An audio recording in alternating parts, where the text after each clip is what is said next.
Tira ideia. Tá transmitindo já? Acho que já. Ain't nothing to it. Gangsta rap made me do it.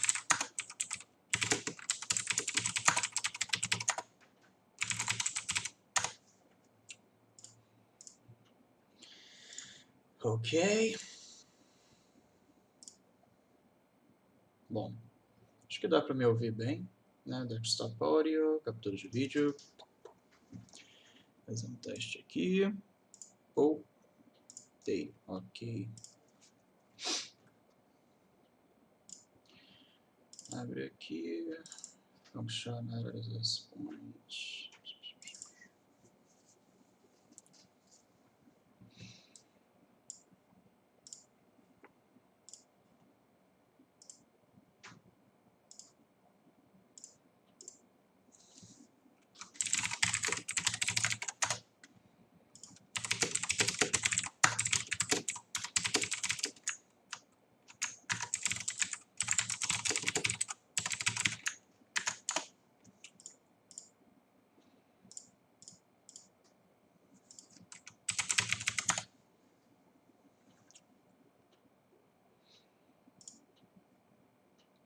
Acho que já tá indo, sei lá, já.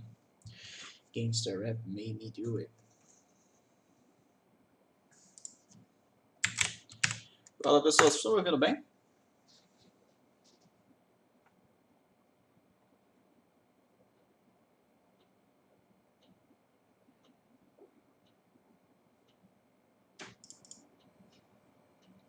Acho que já tá indo, sei lá, já. Gangsta Rap made me do it. Fala pessoal, vocês estão me ouvindo bem?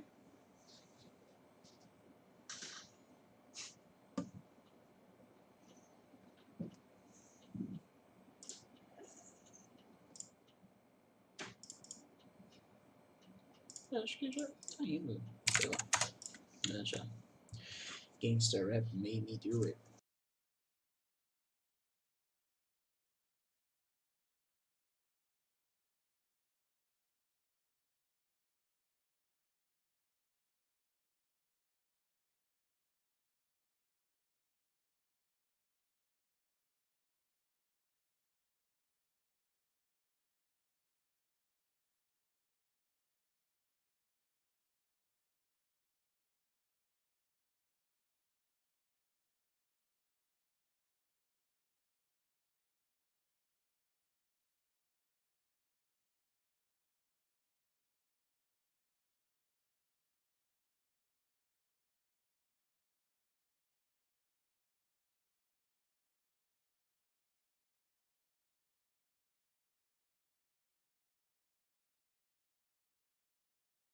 It's your reality.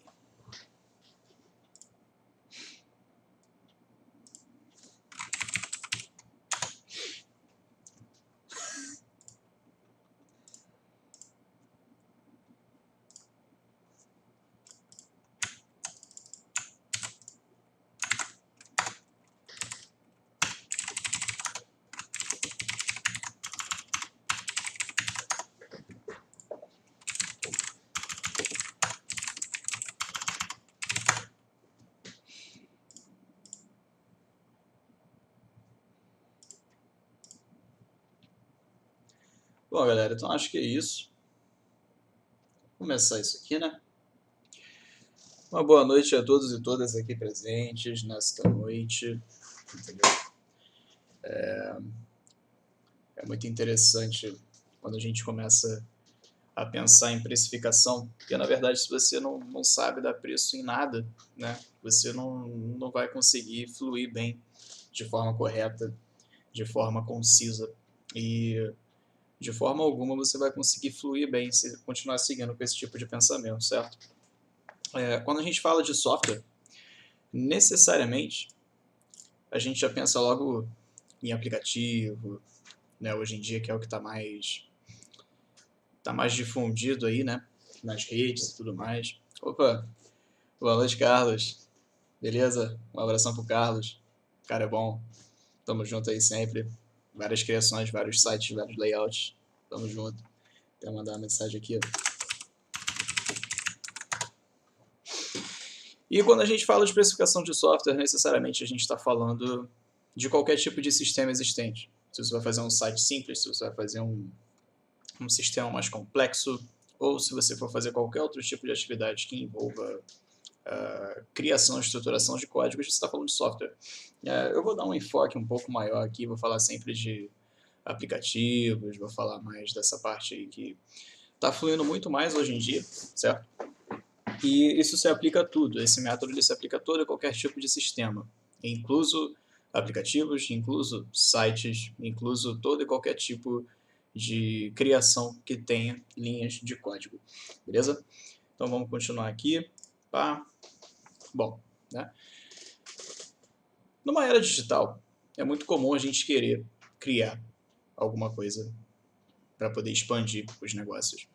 E a gente pensa logo num app, e uma coisa que eu costumo ouvir muito são, quanto que custa um app tipo Uber? Quanto custa um app tipo iFood? As pessoas elas se baseiam nos apps de mais sucesso, que ganharam maior escalabilidade nos últimos anos, e elas ficam muito em dúvida sobre o que vai fazer, por onde começar, o que fazer, quanto que custa. É muito engraçado, porque a gente pensa assim, uma coisa tem intenção, né, como se fosse uma coisa fácil de fazer, mas a gente sabe que não é tão fácil assim de fazer e necessariamente não é um custo qualquer, né? Então a pessoa vai jogar logo aí no Google, quanto custa um aplicativo, quanto custa criar isso, quanto custa aquilo, e você dá de cara com muita coisa, muita informação. Botei até aqui a quantidade de resultados que o Google retorna. Se você digitar quanto custa um aplicativo, ele retorna mais de 34 milhões de resultados. E aí, você vai em qual? Você vai fazer o quê? Você vai buscar por onde? Qual que é a fonte correta? Qual que é a fonte errada? O que você vai fazer? Cada site tem um ponto de vista diferente. Não, você precisa de uma equipe 100% formada para criar um app, e custa isso aqui, isso aqui, isso, aquilo lá, e custa aquilo ali, aquilo lá, e o app vai custar isso, depois você tem que retornar aquilo. Cara, é muito complicado você se basear por determinadas fontes que não são 100% confiáveis, certo? E o que determina a confiabilidade de uma fonte? Bem, a quantidade de trabalho, de conhecimento que a pessoa dedicou para criar aquilo ali, para fazer com que aquela fonte ela seja realmente válida, com fundamentos que tenham sentido, certo? E apesar da gente viver na era da informação, a gente vive muito na era da informação superficial. A gente bate o olho no título, bate o olho no subtítulo e já acha que está entendendo tudo, e muitas das vezes isso até funciona, mas há muitos casos que isso pode ser extremamente prejudicial para a decisão que você vai tomar. E, inclusive, ver quanto custa um aplicativo é uma delas, com toda a certeza. Então tá, já que você joga no Google, retorna mais de 34 milhões de resultados, você não sabe qual é o mais correto, o que eu vou fazer? Eu quero saber quanto custa, eu quero alavancar meu negócio, eu quero criar um aplicativo para minha empresa, eu quero fazer um para mim, para divulgar meu trabalho. O que eu faço para isso? Ou então tem alguém me pedindo um aplicativo, como que eu vou saber qual é o preço disso para dar para essa pessoa? Pois bem, existe um método que ele foi criado em 1984, se não me engano, não tenho certeza da data, por profissionais da IBM, do Centro de Pesquisa da IBM, que ele foi feito para ter um padrão de precificação de software. Eu não sei por que a gente não estuda muito isso, não sei por que ele não é muito difundido, mas foi criado esse padrão para poder eliminar o padrão anterior, que era determinado por linhas de código, certo? E vocês vão ver por que isso não era nem um pouco eficiente. Vamos lá. O método ele se chama análise de pontos de função, né? Você bate o olho assim, parece que é alguma coisa super wow e tal, mas ele necessita um pouco de prática. Sim, eu fiz esse material aqui como material de apoio. Se vocês se interessarem, eu encaminho para vocês por e-mail, por WhatsApp, o que for. E também tem uma planilha aqui de exemplo que eu criei, que se parar para olhar assim, juntar as peças, a gente vê que não tem nada muito de outro mundo. Mas é necessário realmente uma prática aqui e tal. Também qualquer dúvida pode perguntar aí para mim, que não tem problema nenhum, beleza? Vamos lá. Nossa, eu errei. Não é 84, é 70. Dos anos 70, então é menos ainda. Ele foi uma alternativa, como eu disse, baseada nas linhas de código. Por que você precificar um software por linhas de código é extremamente ineficiente? É o seguinte, existem várias linguagens de programação, né? Umas dão mais linhas de código, outras dão menos. Então você pode fazer a mesma coisa usando uma linguagem diferente, e o preço de cada uma vai ser diferente. Isso é totalmente ineficaz. Você vai querer fazer alguma coisa e, eu tenho um programador Java, eu tenho um programador PHP. PHP pode dar, não sei, R$ 5.000, em Java pode dar 8. E no fim das contas o programa vai ser o mesmo. Então, assim, essa métrica era muito, muito ineficaz. E foi por isso que a IBM, né, mais especificamente esse rapaz, o Alan Albrecht, ele criou para poder eliminar essa parte de depender de linha de código. E com isso, tem essa organização, que é a International Function Point Users Group, que ela é responsável por promover o gerenciamento de tudo isso, de todos os processos, de como que vai continuar, né? Isso aí, toda forma de medir tem um padrão mundial, né? A química, por exemplo, tem a UPAC, e para preços e programas de computador, ou programas de qualquer outro tipo de dispositivo, a IFPUG, ela faz esse tipo de trabalho. É bom lembrar que isso independe de qualquer tipo de tecnologia, não importa a linguagem, não importa o que você está fazendo, para quê, para quem, esse método é válido, ele é universal mesmo, e ele se aplica a todo e qualquer tipo de projeto de grandes e pequenas organizações. Se você tem uma microempresa, ou então se você é freelancer, você pode usar, e se você trabalha na Google, na Apple, e você precisa fazer algum tipo de projeto, ele também é válido. Esse método realmente ele é universal e se aplica a todo e qualquer tipo de tecnologia, informação ou tamanho da organização a qual você está inserido. Beleza? Continuando, a gente aqui vai fazer uma contextualização, que é o seguinte. O motivo de eu estar apresentando isso aqui é que eu percebo que muitas pessoas mesmo, tanto chegando a mim, tanto pesquisando afora, muitas pessoas elas têm dificuldade em precificar aplicativo, em precificar sistema, em precificar site. Eu, na posição de desenvolvedor, muita gente me pergunta, pede para fazer orçamento. Cláudio, quanto que custa isso? Quanto que fica aquilo? O que eu faço para isso? O que eu faço para aquilo? E na hora de fazer o orçamento, eu aplico esse método e mostro todo o passo a passo de como que chegou aquele preço, para que mostre que isso tem um fundamento científico. Isso tem um fundamento com base mesmo, com base matemática, com base aprovada mundialmente. Eu não tirei esse preço só da minha cabeça, então não tem margem da pessoa pensar que eu estou querendo enrolar ela ou que eu estou desvalorizando o meu trabalho, certo? É uma precificação com fundamento. Então ela não pode pensar, não dá margem para o cliente pensar as duas coisas, fora que você agrega valor também para o cliente, porque ele vai ver que você está fazendo algo super embasado desde o início, né? Então, assim, o projeto nem foi comprado ainda, nem foi aprovado, e você já está mostrando que você tem uma extensa capacidade de olhar ponta a ponta do que você está fazendo. E vou aplicar um exemplo prático aqui com vocês, de precificação de um exemplo real que eu recebi, que uma empresa pediu para fazer um software com bot integrado a vendas, e eu fiz a precificação usando esse método e encaminhei para eles no orçamento, certo? Vamos lá. Bem, eu separei isso aqui passo a passo. Literalmente, considere isso como um manual, certo? Isso aqui, toda vez que você quiser utilizar esse método, você quiser, eu te mando o PDF, não tem problema nenhum, e você pode usar isso como manual. O que eu preciso fazer agora? Isso aqui. Volta a página, vira a página, faz. Isso aqui realmente é um passo a passo extremamente simples, todo decodificado, para quando você for precisar precificar qualquer coisa que você queira inventar ou demanda que você receber, você terá plena e total capacidade de fazer isso à prova de erros, beleza? Vamos lá, primeiro você precisa determinar o tipo da contagem, eu vou explicar o que é o tipo da contagem. Você tem que fazer a diferença entre o que você está contando e o que o usuário está vendo, certo? Você precisa imaginar assim, a gente está no computador aqui agora, ou você está no celular, não sei. Tem uma interface entre você e o celular, certo? Que é a tela, é o layout, né? Então encare isso como uma face. E também tem o que acontece por trás dos panos, que são todas as engrenagens que a gente chama de back-end, que isso também é considerado na hora de fazer o preço, tranquilo? Contar as funções de dados e de transação. Cada uma tem uma diferença, né? Os nomes podem até parecer meio intimidadores, mas dá para ver que não tem nada muito de outro mundo não, beleza? Depois que você contou, você precisa determinar a contagem dos pontos não ajustados.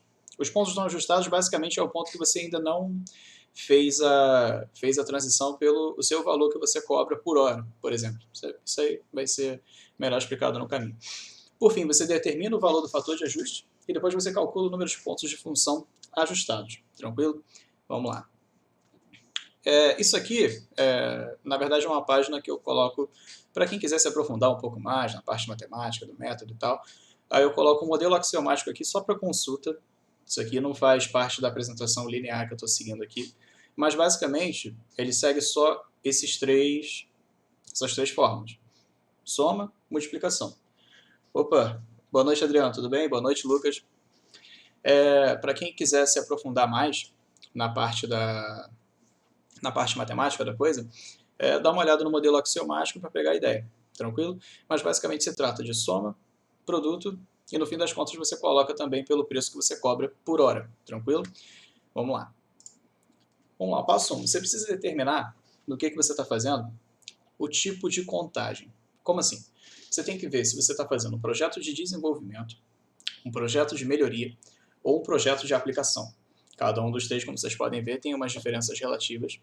E você vê se você está aplicando uma melhoria de um projeto já existente ou se você está contando tudo desde o zero.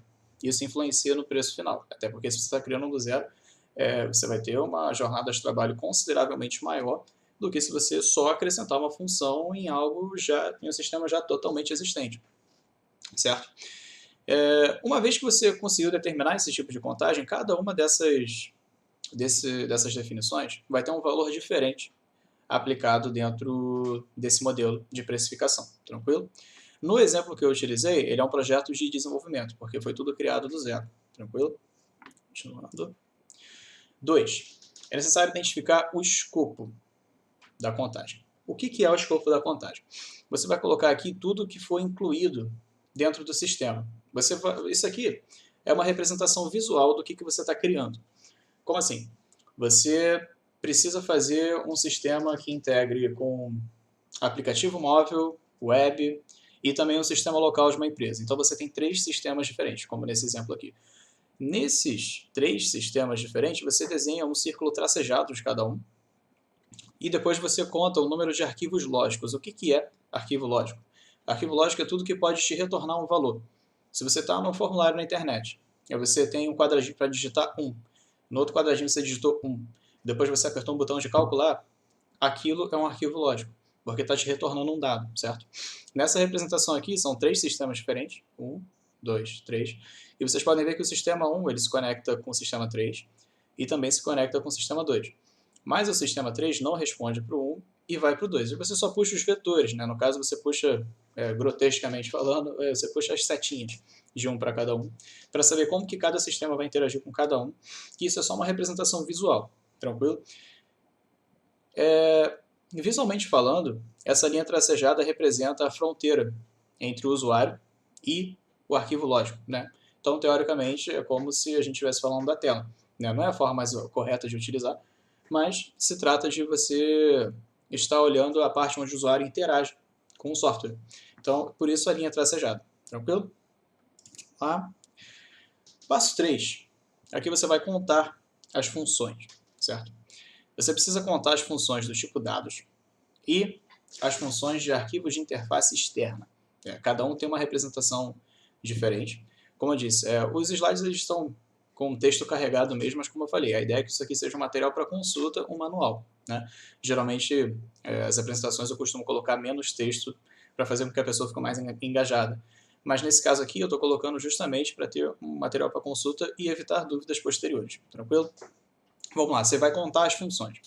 As funções do tipo dados são as funções que representam a necessidade de armazenamento do usuário, interno ou externo. É bom, se você não souber muito, se você não sacar muito de banco de dados, é interessante você dar uma olhada no conceito. Mas imagina, novamente, de uma forma mais didática falando, imagina uma tabela de Excel. Uma tabela. Isso é um banco de dados. Na verdade, se você tiver uma tabela rabiscada na mão e colocar alguma coisa, você também já tem um banco de dados. Banco de dados é tudo aquilo que você guarda no ambiente. Separa um espacinho assim para guardar as suas informações, você tem um banco de dados, certo? Nesse caso aqui, as funções do tipo dados são as que representam a necessidade de armazenamento do usuário. Ou seja, você tem alguma coisa que o usuário vai precisar guardar, então você tem uma função do tipo dados. Vamos supor, posso dar um exemplo aqui do YouTube. Quando você vai fazer um cadastro, apesar de ter a integração com o Google, você também pode ter a opção, por exemplo, de fazer um outro tipo de cadastro. Você tem que colocar o seu nome, tem que colocar a sua idade, seu telefone, seu e-mail. Você está armazenando aqueles dados. E cada uma delas é uma função do tipo dados, beleza? Tem também essa observação aqui, que as funções do tipo dados, elas podem ser caracterizadas como os dois tipos, que são os arquivos lógicos internos, que eles ficam dentro da aplicação, e os arquivos de interface externa, que são os dados lidos de outra aplicação. Como assim? Arquivo lógico interno é o que fica só no software, armazena e não vai para nenhum outro lugar. Vamos supor que você tem o seu cadastro, mas o seu cadastro não sai do sistema, isso é um arquivo lógico interno. Agora, a partir do momento que algum outro sistema puxar o seu cadastro de outro sistema, ele já se torna um arquivo de interface externa. E isso também tem influência no preço final, certo? Tem a definição oficial da IFPUG, que os arquivos lógicos internos são um grupo de dados ou informações de controle reconhecido pelo usuário e mantido dentro da fronteira da aplicação sendo medida, né? E também os arquivos de interface externa, depois da definição que eu dei, tem a definição da IFPUG, que é um grupo de dados ou informações de controle sendo reconhecido pelo usuário, apenas referenciado pela aplicação medida, porém mantidos dentro da fronteira de outra aplicação.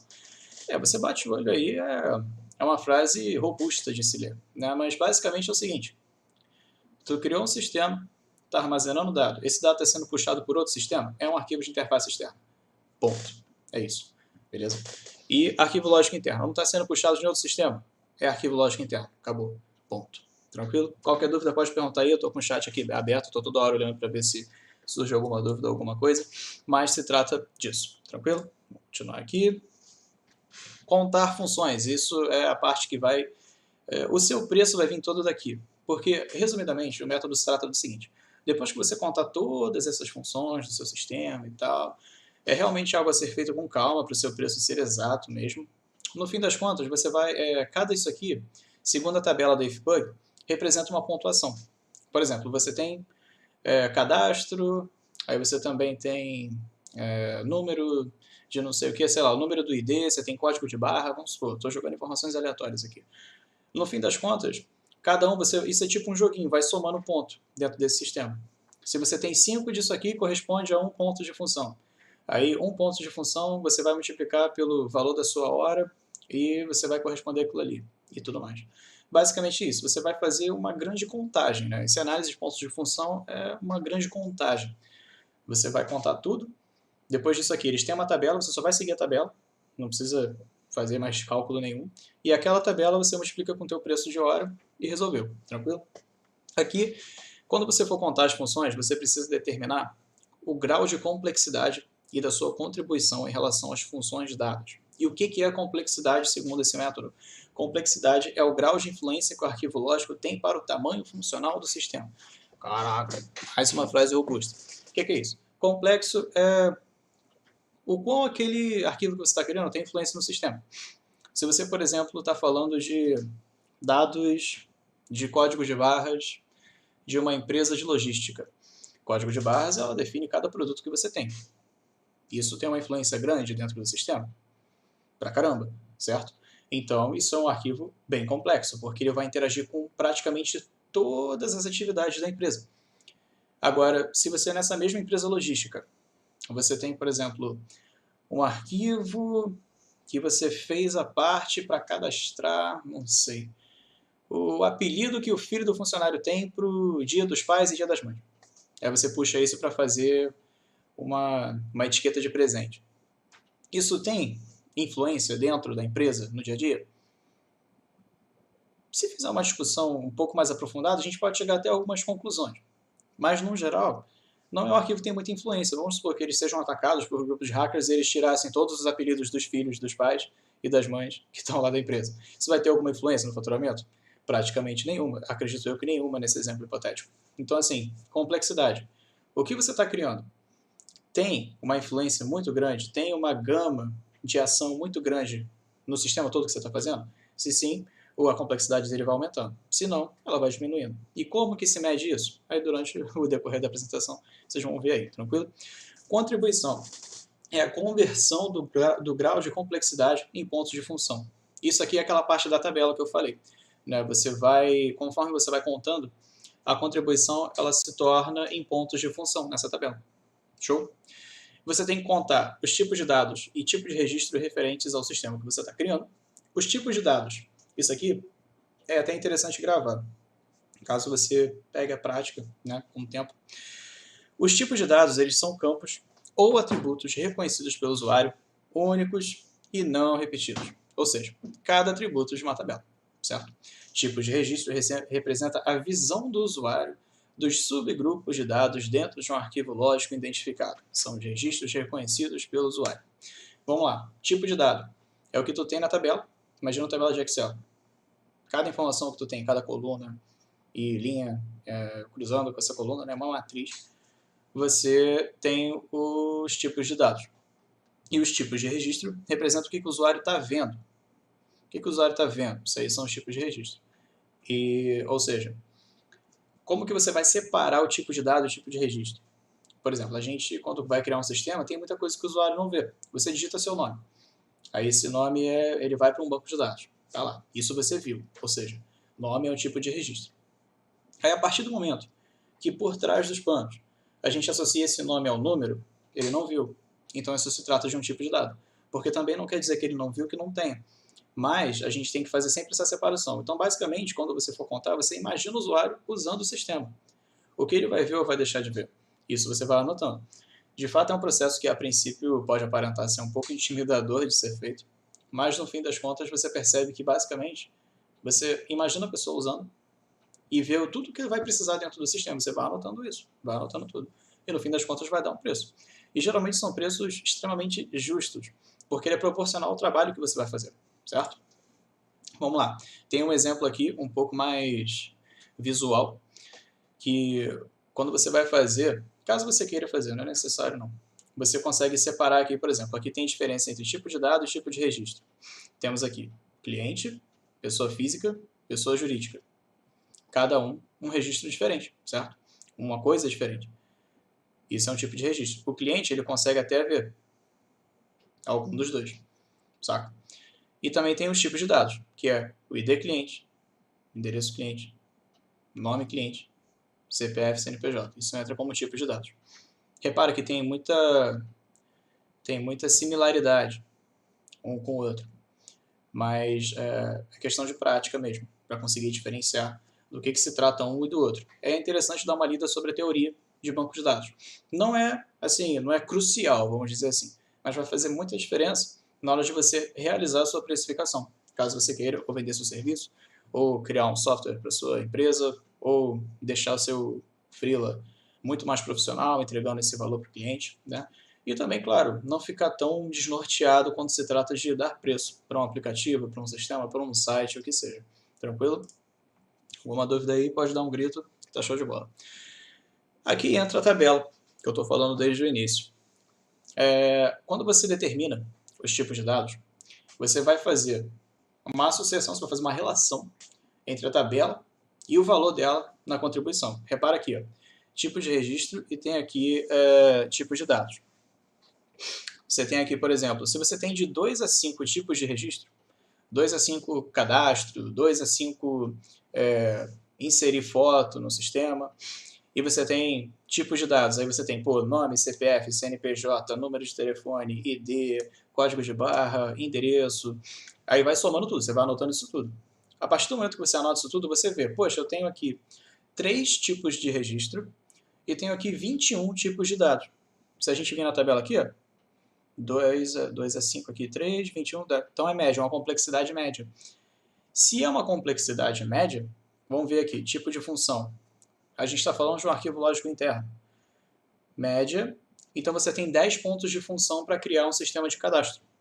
Entende? E a partir daí, você vai repetir todo esse processo. O método é esse. Você conta tudo que você vai precisar armazenar, conta tudo que o usuário vai ver, anota tudo, bota na tabela de Excel, bota no papel, bota no quadro, bota onde você achar melhor, para conseguir visualizar essas informações muito bem. E você vai vir nessa tabela aqui.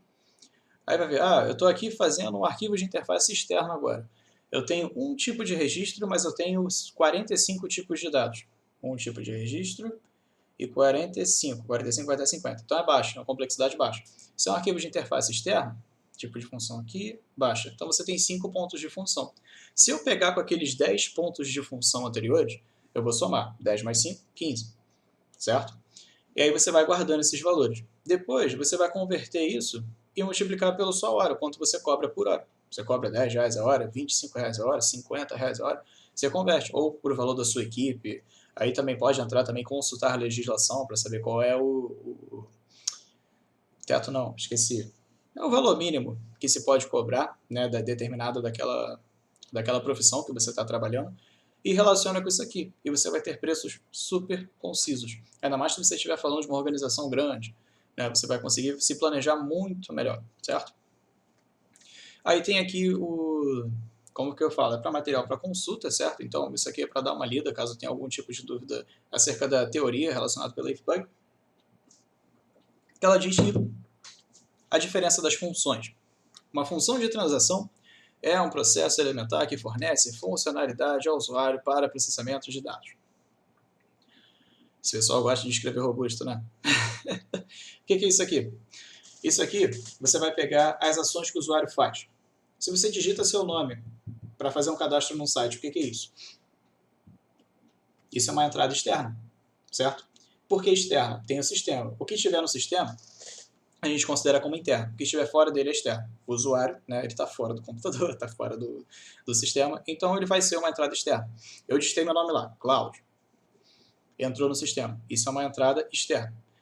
Saída externa. Aí já é um conceito diferente. É o que você tem no sistema e voltou para o usuário e foi para o usuário.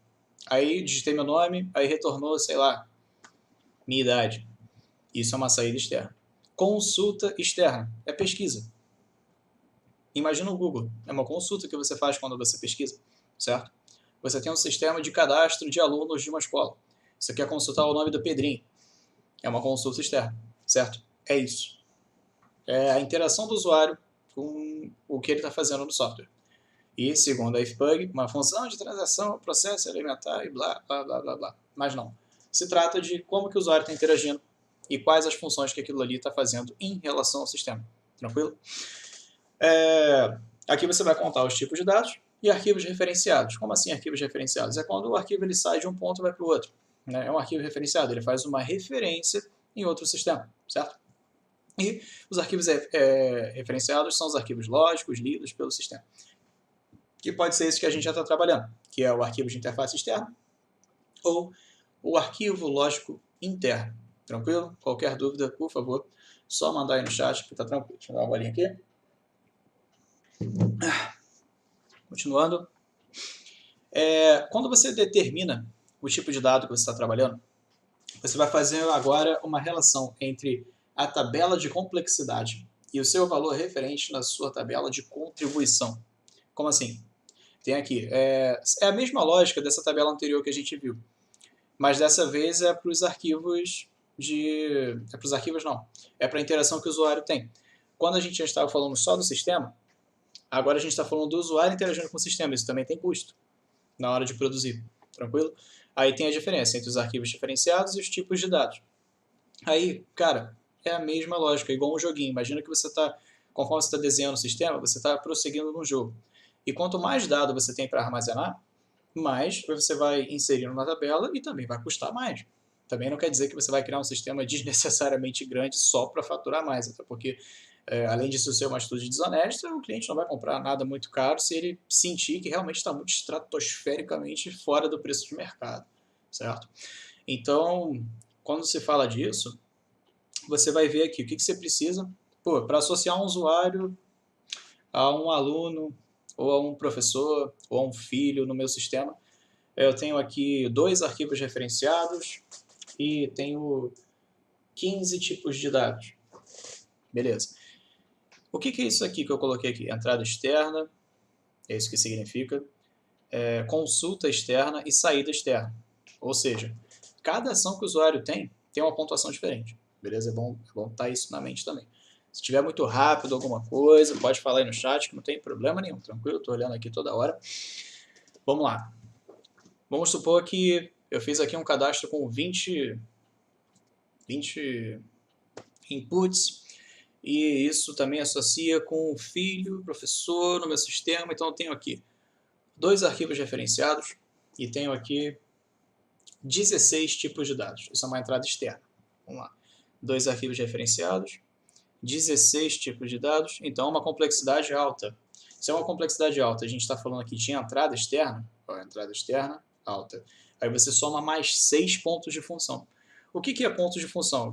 São os pontos que você faz conforme você vai desenhando o seu sistema, certo? Se for um sistema muito simples, ele vai ter uma pontuação baixa, logo ele vai ser barato. Se seu sistema for mais complexo, ele vai ter uma pontuação mais alta e ele vai ser mais caro, exatamente. Então, a lógica toda é essa. A parte mais chata disso aqui é você realmente definir o que você vai precisar guardar. Mas isso faz parte, na verdade, do trabalho do dia a dia de uma empresa que desenvolve software, de um freela, né? Isso, conforme ele vai trabalhando mais, ele percebe que isso é essencial em todo e qualquer tipo de trabalho que ele venha fazer na vida dele, ou na vida da organização, certo? Então, quanto mais armazenamento e mais interação o usuário vai ter, mais pontos esse método vai dar. Se vai ter mais pontos, vai ficar mais caro. E assim segue o sistema, certo? Vamos lá. Agora você vai determinar a contagem, igual eu falei. Depois que você tem todos os seus pontos lá, que você juntou tudo, você vai somar. Isso aqui, imagina que isso aqui é a tabela final do jogo, onde você vai vendo quantos pontos você fez, certo? Vai dar aqui, função do tipo dado, exemplo, deu 14, aqui deu 27, somou, 41. Tem aqui o somatório, mas na verdade é o seguinte, a determinação dos pontos de função é o somatório dos pontos de função. Simples. Tranquilo? Aqui você coloca o fator de ajuste. O que é fator de ajuste? Só dar mais uma bolinha aqui. Fator de ajuste. Até 2012, utilizava-se como princípio as 14 características gerais de um sistema. A FPUG tornou opcional por conta da variação de aproximadamente 35% em função de seu valor subjetivo. O que é isso aqui?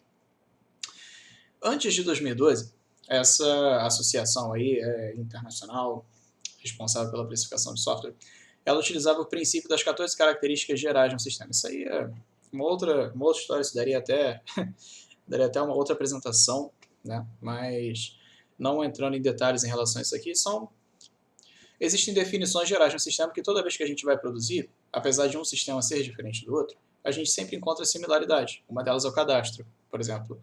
É muito difícil você ver um sistema que não exige um cadastro, não exige um login, uma senha. Então essa é uma característica geral. Aí tem várias outras que somam 14 características. Vocês me ouvem, galera? Alô, alô. Graças a Deus. Cadê?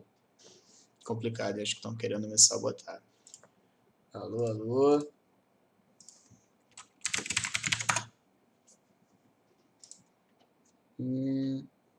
Voltou? Ah, show de bola. Mais uma vez. Cadê a pergunta? Aqui. Eu também posso comparar o meu valor final ao valor de mercado de um suposto concorrente. Qual a melhor maneira de fazer essa comparação e cobrar um preço justo? Bom, vamos lá. Você tem um concorrente que também produz sistemas integrados para empresas, não sei, do ramo alimentício, certo? Aí você quer comparar e cobrar um preço justo. É o seguinte, quer dar um golinho d'água aqui que entra uma questão um pouco filosófica aí no meio, que é o seguinte. Esse método ele é universal, certo? Mas quando a gente fala de alguma coisa universal, não quer dizer que ela seja 100%, 150% aplicável e válida de ponta a ponta tudo, no sentido de cobrança em relação àquele modelo de negócio ou organização. Cláudio, o que é isso? Vamos lá. Esse método foi feito na IBM, certo? A IBM cobra com base nesse método. Não sei se ela faz isso hoje, acredito que sim, mas na época que ela foi proposto, utilizava isso. Isso dava um valor, e sistemas assim, dependendo do que você está criando, às vezes dá preço de 30 mil, 40 mil, 70 mil reais ou dólares, certo? Pode ser que você, com uma dupla ou com um trio, tenha a capacidade de construir esse sistema, talvez um pouco mais de tempo, mas tenha a capacidade de construir. E quando você jogar nesse método, ele vai dar esses mesmos 30 mil, 40 mil, 70 mil reais. É um preço que eu considero justo. Mas aí entra na questão de análise situacional, que é o seguinte. A IBM, imagina um prédio lá cheio de gente, cheio de desenvolvedor, estrutura organizacional plenamente escrita, documentada, uma empresa de anos, a empresa já tem, Ela foi criada no final do século XIX, cara. Uma empresa que já está no mercado há... Pô, é uma anciã, cara. Foi inclusive uma das primeiras startups que se tem notícia, porque ela trabalhava com tecnologia desde aquela época. Era uma empresa de base tecnológica desde aquela época. Então é o seguinte, você, com o seu time de 3, 4 pessoas, se jogarem esse método, vai dar esse valor, que a IBM, centenária IBM, fez. Se você cobrar 30, 40, 70 mil reais que você está fazendo, tá certo. É o método e o método funciona. Mas o seu cliente, ele vai achar valor, vai achar válido pagar isso para 4 pessoas? Quando provavelmente a IBM também está cobrando isso, com toda a estrutura organizacional dela, toda a história, toda a validação que ela já existe de anos e anos e anos. Então, assim, na hora de cobrar um preço justo, aí também entra o que vocês acreditam ser de valor para vocês. Né? Até porque, se a gente está falando de uma IBM, um prédio cheio de gente, muito custo, e um time de 4 pessoas que provavelmente cada um trabalha de casa ou se reúne num coworking, a estrutura de custos que você tem é bem diferente da IBM, certo? Assim como o método de trabalho de vocês também vai ser diferente da IBM ou de qualquer outra empresa grande. Então, assim, para você cobrar um preço justo, você faz o método normal, vai dar o valor alto, geralmente são valores altos, que na verdade é só um valor justo, porque aqui no Brasil, infelizmente, a gente enfrenta na área de TI uma desvalorização muito grande. As pessoas querem que você faça um Facebook em 2 dias e querem te pagar uma coxinha com o Guaravita. Não é assim que funciona, né? Mas aqui a gente tem essa cultura, infelizmente. Então, assim, a gente vê esses valores, vai soar como alto, mas na verdade são valores justos. Porém, tem que comparar. Eu sou um time pequeno, eu tenho condição de cobrar isso? Temos condições de cobrar isso e acreditamos que o cliente vai pagar. Irmão, vai fundo. Ou então, acho que ele não vai pagar isso não, vamos diminuir um pouco. Aí é que tá também, né? A questão da oferta e da demanda também não se trata só do sistema em si, só do produto. Tem vários fatores envolvidos que acredito que todo mundo que se interessa por empreendedorismo ou é empreendedor está bem ciente do que se trata. Tranquilo? Se eu respondi bem, dá um ok aí, dá um joinha, alguma coisa, qualquer coisa eu falo de novo. Show de bola? Vamos lá, tem outra pergunta aqui. Aline, existe alguma técnica para saber que valor definir a hora de trabalho para desenvolvimento de software? Olha, Aline, eu não sei responder isso com extrema clareza para você. Mas é o seguinte, além de existirem algumas ferramentas na internet que te ajudam a calcular a sua hora de trabalho, eu acho interessante se basear pela legislação, certo? Eles sempre dão um valor mínimo lá, você consegue usar isso também como base para você definir o seu valor. E não só a legislação brasileira não, tá? Legislação de outros países, se possível. Eu não sei, o nome não é teto, eu esqueci o nome que se dá. É o valor mínimo que se dá, eu não sei se é chão. É o valor mínimo que se dá para o preço daquilo ali, que não é só baseado em salários mínimos, tem outros conceitos envolvidos. Então, você dá uma pesquisada sobre isso e você vê se o seu nível de trabalho, ou o nível de trabalho da empresa que você está contratando ou trabalhando, tem a ver com aquilo ali. Aí, sei lá, o preço mínimo aqui está dizendo que é R$60 a hora. Maneiro, posso cobrar isso, show. Ou então, não, acho que está muito caro para o meu nível de trabalho, talvez não paguem. Ou então, não sei, eu não quero desvalorizar meu trabalho, eu vou colocar mais. Aí varia. Uma das graças de empreender, de ter seu negócio, na verdade é uma dessas. Né? Você também pode definir isso com base no que você acredita. E vai ter um auxílio de base científica, que é esse método que eu estou apresentando aqui. Né? Mas, no fim das contas, você tem que ver a situação que está envolvida e o que vale. Mas um ótimo ponto de partida, com certeza, são as legislações evidentes dos países, inclusive daqui, sobre quanto você deve cobrar por desenvolvedor por hora. Show de bola? Se respondeu, dá um ok aí, dá um joinha, alguma coisa, que qualquer coisa eu falo de novo, então não tem problema nenhum quanto a isso. Tem mais uma pergunta? Beleza. Continuemos. Caraca, já são 9h46. Enfim, tem esse fator de ajuste aí, que é a produtividade média do seu desenvolvedor. Beleza? Vamos lá, passar. Aí agora é a parte boa. Aqui, depois que você somou todos os seus pontos, fez o fator de ajuste, aqui você multiplica por quanto você cobra a hora. Ou você pode mudar o valor, ao invés de hora, pode botar minuto, pode cobrar por dia. Né? Na planilha que eu fiz, eu coloquei hora, eu não sei se tem minuto, dia e mês. Para conseguir basear também até o tempo que você vai levar para criar aquilo ali. Porque o tempo de produtividade também influencia no tempo que você vai ter. E ele costuma ser bem certeiro, cara. Eu fiz uns testes com os outros desenvolvedores. Aí eu jogava nesse método de análise e conversava com ele, poxa, quanto tempo você acha que dá para fazer isso aqui? Aí, 1 mês, 2 meses. E o método ele dava, por exemplo, 1,8 meses. Se arredondado a 2 meses. Entende? Então, assim, bate... É um método, assim, eu acho ele muito bom para aplicação, realmente. Ele, apesar dessas questões que eu expliquei aqui agora, que tem a ver com a situação que você está envolvido, ele, de fato, é universal e serve para todo e qualquer sistema que você estiver criando. Beleza? Aí, show, criou tudo, multiplicou lá pelo fator de ajuste, multiplica pelas horas, essa é a hora boa, a hora que você realmente vê, bate o cifrão no olho, né? E você consegue fazer isso tranquilo. Essa aqui é um exemplo da planilha que eu fiz. Isso aqui, a planilha, ela não é nenhum modelo padrão para isso, esse foi um modelo que eu fiz que eu acredito que esteja bem visível sobre tudo. A princípio pode ser que ela não seja muito amigável, mas eu vou fazer uma separação básica aqui. Aqui é aquilo que eu falei, é o desenho. Isso aqui é só para ver a quantidade do que você tem de cada um. Essas tabelas aqui são só as imagens que eu apresentei aqui, mas é só para se basear mesmo, para você bater o olho e colocar. E aqui são as funções do tipo dados e a função do tipo transação, e você escreve. Isso aqui é de um exemplo que eu fiz, que eu falei, real, de uma empresa chamada Veso Móveis. E você tem móveis, você tem pedidos, eles queriam voz para o WhatsApp. E aqui você tem as situações relativas a isso. Eu tenho aqui envio de e-mail, envio de mensagem no WhatsApp, cadastro local de envio. A gente fez um estudo todo detalhado sobre o que seria necessário de acordo com a necessidade deles. E a gente separou aqui. Aí aqui tem o tipo. Função de tipo dados é separado entre arquivo lógico interno e arquivo de interface externa. Aí, o que é móvel? Consideramos naquela situação que é arquivo lógico interno. Pedido, arquivo de interface externa. Aí tem a função transação. A função transação é tudo que o usuário interage com o sistema. Você está rolando uma transação de dados naquela hora. Aí tem envio de e-mail, envio de mensagens. Isso não é uma regra, mas eu percebi, para uma forma de gravar bem, que é o seguinte.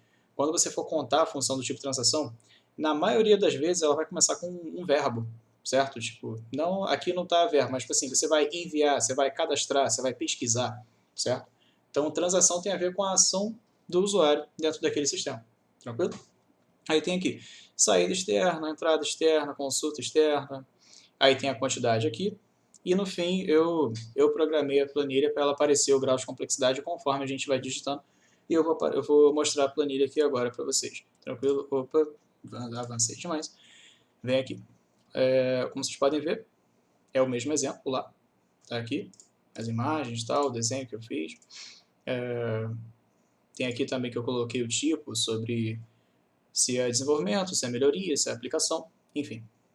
Aqui vocês podem ver também que eu separei o seguinte, horas por ponto de função, produtividade, aqui entra o preço, e no final aqui no verdinho vai dar o valor. Eu considerei aqui R$25 a hora para o preço, e para cada ponto de função eu considerei que a equipe ou o desenvolvedor ele leva 10 horas para fazer, certo? E aqui é horas de dias que ele vai fazer, e aqui eu coloquei o prazo em horas, dias e meses. Show de bola? Vamos lá. Aqui, móvel, é um arquivo lógico interno. Deixa eu ver a hora para... não vou avançar muito não, não vou demorar muito não. Mas vamos lá, vamos dar uma olhada aqui rapidinho. Para não perder muito tempo só preenchendo a planilha, eu vou fazer esses dois aqui certinho, e ali embaixo eu vou jogar valores aleatórios, tranquilo? Ele vai responder da mesma forma. Vamos lá. Aqui TD, móvel deu 25, TR3, a função do tipo dados. Tipo dados aqui embaixo. 25 está aqui entre 20 e 50, tipo de registro é 3, então está entre 2 e 5. Então isso aqui é uma complexidade média. Show, média.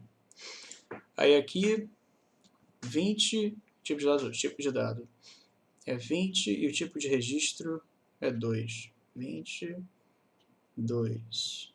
Aqui, também média? Também média. Não, esse aqui é arquivo de interface externa. Então aqui embaixo, cadê? Ali, show de bola. Mas vai dar média do mesmo jeito. Show de bola. É isso aqui. Se é uma complexidade média, tá aqui, ó. Arquivo lógico interno. Média 10 pontos de função. Ó, repara que ele já começa a dar os valores aqui. E a outra também é média de interface externa, ele dá 7. 7. Já está aumentando o preço. Aí vamos lá. Envio de e-mail. 15, 1. Aí é o que eu falei, para não perder muito tempo, já vai dar a hora daqui a pouco, eu vou, de fato, bater o olho e falar, sei lá, baixo, sei lá, médio, sei lá, alto. Mas claro que não tem nada a ver com a situação real da coisa. Tem que olhar isso aqui com calma, porque o tempo aqui não está me permitindo. Vou jogar aqui, baixa, isso aqui é média, isso aqui é alta, isso aqui também é alta, isso aqui é média, isso aqui é baixa. Literalmente, bem aleatório. Bem a moda aí, vamos embora. Vamos lá, isso aqui é uma contagem do tipo transação. Cadê? Transação. Isso aqui é um SA, uma saída externa. Saída externa. Complexidade baixa. Então são 4 pontos de função. Gente, vocês me permitem eu fazer a mesma coisa para os outros valores? Para justamente a gente não perder tanto tempo? Eu acredito que já esteja bem interiorizada essa parte de fazer relação com a tabela. Qualquer coisa eu posso voltar, não tem problema nenhum, pode me perguntar. Mas vamos lá. Complexidade aqui média. Acho que dá até para fazer bem rápido. Saída externa, média 5. Aí aqui entrada externa alta 6. Aí aqui entrada externa alta 7. E entrada externa alta, não, é 6, foi mal. 6, e aqui baixa, consulta externa e 3. Aí aqui eu pego a soma deles, de todos os pontos de função. Aqui também pegou a soma de um e de outro. Isso aqui é a prática da coisa. Contou os dados. Fez aqui cada coisa que o usuário armazena e interage. Você vai ter um nível de complexidade segundo essa tabela. Isso vai dar uma pontuação. Você soma essa pontuação. Depois, faz a mesma coisa com a função transação. Conta cada uma. Faz a complexidade, isso vai te dar uma pontuação, você soma tudo. Depois você vai somar essas duas aqui. Somou com isso aqui, tem aqui a produtividade. Ó. Depois disso, você multiplica esse valor por hora que você cobra. Aqui eu considerei R$25 a hora. Então, nesse exemplo aqui, é um projeto que vai levar... botei aqui, também tem um prazo indígena. Na prática, assim, somando tudo, ia dar aproximadamente 19,5 dias de trabalho, mas arredondando questões burocráticas, ou enfim, isso arredondou para um mês, é um arredondamento bem bruto, não necessariamente precisa ser seguido, e aqui dá o valor pela hora, 25. Se eu alterar aqui o valor, sei lá, acho que minha hora custa, não, minha hora é valorizada, eu quero 50 horas, tudo bem, altera aqui, olha lá, já muda o valor. Ou então, não, minha equipe é super bem treinada, uma empresa muito conceituada, cada um funcionário tem R$120 a hora, tranquilo, também tem o preço ali. Tranquilo? Então, pô, vou fazer tudo sozinho, eu sou doido e vou virar Red Bull e tudo, vou cobrar R$10 a hora, quero saber de nada, tranquilo, pode fazer. Vai dar o preço aqui também. Show de bola? Então, assim, a partir daqui, fica a critério da pessoa que quiser resolver, que quiser fazer, de acordo com a sua realidade, onde que você está, né? Mas o método dele é totalmente funcional, aplicável a todo e qualquer tipo de organização, linguagem ou sistema que você esteja criando, porque ele tem a base e o que o usuário vai armazenar, certo? E isso é uma coisa universal mesmo. Ah, nesse sistema aqui o usuário armazena isso aqui, nesse sistema aqui o usuário armazena aquilo ali. Todo sistema armazena informações. A gente está na era dos dados e dizem que os dados são o novo petróleo. Então, você vai medir o quanto que aquilo vai armazenar, isso vai te dar uma pontuação, multiplica pelo teu valor hora e resolveu. Aí entra a questão também que a Larissa perguntou, como que eu vou comparar para ser um preço justo? Aí entra todas aquelas questões que eu já mencionei antes, de acordo com a realidade da pessoa, beleza? Foi o exemplo, alguma dúvida ou qualquer outra coisa, pode me perguntar sem problema nenhum. E tem essa frase do Peter Drucker, que eu gosto bastante, que ele diz o seguinte, se você não pode medir, você não pode gerenciar, isso é um fato praticamente irrefutável, certo? Como é que você vai gerenciar alguma coisa se você não sabe o preço? Como é que você vai gerenciar alguma coisa se não sabe quanto vai custar, se não sabe quanto você vai ganhar? Como que você se planeja assim? Ah, vou fazer um sistema que ele vai conversar comigo, vai conversar com os funcionários, ele vai fazer com que a produtividade da empresa aumente em 50% e tal, aí vai cobrar quanto por isso? Sabe? Poxa, eu não sei, eu tenho que pesquisar. E se você não achar outro sistema parecido, como é que você vai fazer? Como é que você vai se basear? Nem sempre o sistema que você está criando já existe no mercado. Não que você esteja criando uma super hiper power inovação, mas pode ser que não tenha no seu modelo de negócio parecido. E às vezes é bem mais complexo do que só um cadastro de nome associado a um código de barra, por exemplo. Entendeu? Então, usar esse método, ele realmente salva vidas, cara, com quem trabalha nessa área ou quer comprar alguma coisa dessa área. Se você está achando que alguém está te cobrando um preço um pouco injusto, joga no método para saber se tem sentido. Faz as comparações, entendeu? E sempre em mente, se você não pode medir, jamais você poderá gerenciar. Tranquilo? Por fim, eu agradeço aí a quem esteja presente, agradeço a quem fez as perguntas, agradeço a todos aí que puderam dispor um pouco do seu tempo nessa noite de sexta. Eu sei que a gente está em pandemia, mas sexta é sexta, né? O pessoal está trabalhando ainda também, a gente gosta de descansar. E assistir uma apresentação dessas pode ser um tanto quanto pesado, então realmente eu agradeço aí quem esteja. Tem o meu contato aí para quem quiser qualquer coisa, se quiser o material, o manual, alguma ajuda, alguma coisa, estarei sempre à disposição. E eu gosto de dizer sempre que as pessoas que são loucas o bastante para achar que podem mudar o mundo são as que de fato o fazem. E isso inclui também quando você está trabalhando em determinadas áreas. E para trabalhar bem, a gente tem que saber precificar bem. Beleza? Obrigado, pessoal. Tamo junto. E qualquer coisa é só chamar.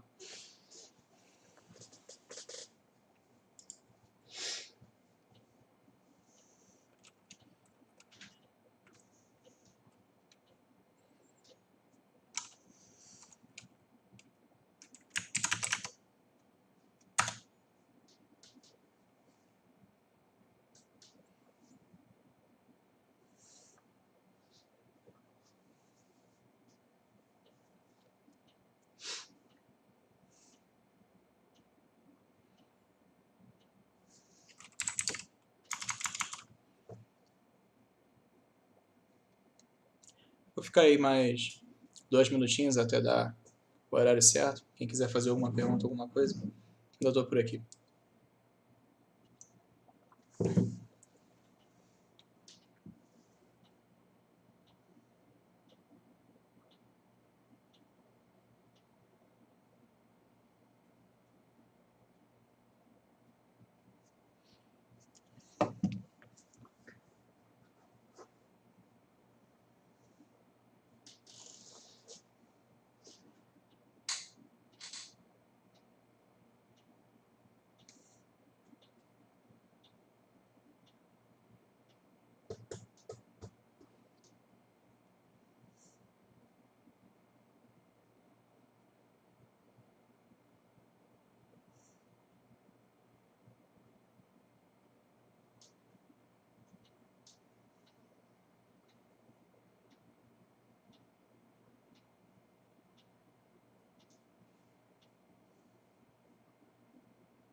Bom, acho que não tem mais dúvida, tá tranquilo. Mais uma vez, obrigado aí pela presença, uma ótima noite para vocês. Se quiserem assistir de novo, ela vai estar disponível, também lanço o link. E é isso, pessoal. Abração, tamo junto.